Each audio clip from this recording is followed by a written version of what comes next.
आज का बाइबल का वचन विधि विवरण का ग्रंथ अध्याय 4 वचन 32 और 34 और 39 और 40। और आज का दूसरा वचन सन पौलुस का रोमियो के नाम पत्र अध्याय 8 वचन 14 से 17। और आज का सुसमाचार सन मत्ती के अनुसार अध्याय 28 वचन 16 से 20। विधि विवरण का ग्रंथ अध्याय 4 वचन 32 से 34 और 39 और 40। ईश्वर ने जब पृथ्वी पर मनुष्य की सृष्टि की थी, तुम तब से लेकर अपने पहले के प्राचीन युगों का हाल पूछो। क्या पृथ्वी के एक छोर से दूसरे छोर तक कभी इतनी अद्भुत घटना हुई है? क्या इस प्रकार की बात कभी सुनने में आई है? क्या और कोई ऐसा राष्ट्र है जिसने तुम लोगों की तरह अग्नि में से बोलते हुए ईश्वर की वाणी सुनी और जीवित बच गया है? ईश्वर ने आतंक दिखाकर विपत्तियों, चिन्हों, चमत्कार और युद्धों के माध्यम से अपने सामर्थ्य तथा बाहुबल द्वारा तुम लोगों को मिस्र देश से निकाल लिया है। यह सब तुमने अपनी आंखों से देखा है।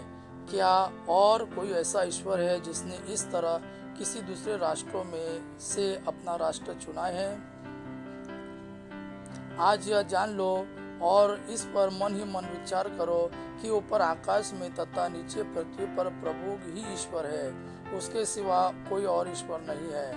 मैं तुम लोगों को आज उसके नियम और आदेश सुनाता हूँ, तुम उनका पालन किया करो, जिससे जो देश तुम्हारा प्रभु ईश्वर तुम्हें सदा के लिए देने वाला है, उसमें तुमको और तुम्हारे पुत्रों को सुख, शांति तथा लंबी आयु मिल सके। आज का सुसमाचार आज का दूसरा वचन सन पौलुस का रोमियो के नाम पत्र अध्याय 8 वचन 14 से 17। लेकिन यदि आप आत्मा की प्रेरणा से शरीर की वासनाओं का दमन करेंगे तो आपको जीवन प्राप्त होगा। जो लोग ईश्वर की आत्मा से संचालित है वे सब ईश्वर के पुत्र है। आप लोगों को दासों का मनोभाव नहीं मिला, जिससे प्रेरित होकर आप फिर डरने लगे। आप लोगों को गोद लिए गए पुत्रों का मनोभाव मिला है, जिससे प्रेरित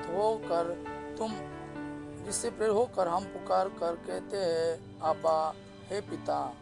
आत्मा स्वयं हमें आश्वासन देता है कि हम सचमुच ईश्वर की संतान हैं। यदि हम उसकी संतान हैं तो हम उसकी विरासत के भागी हैं। हम मसीह के साथ ईश्वर की विरासत के भागी है। यदि हम उनके साथ दुख भोगते हैं तो हम उनके साथ महिमान्वित होंगे।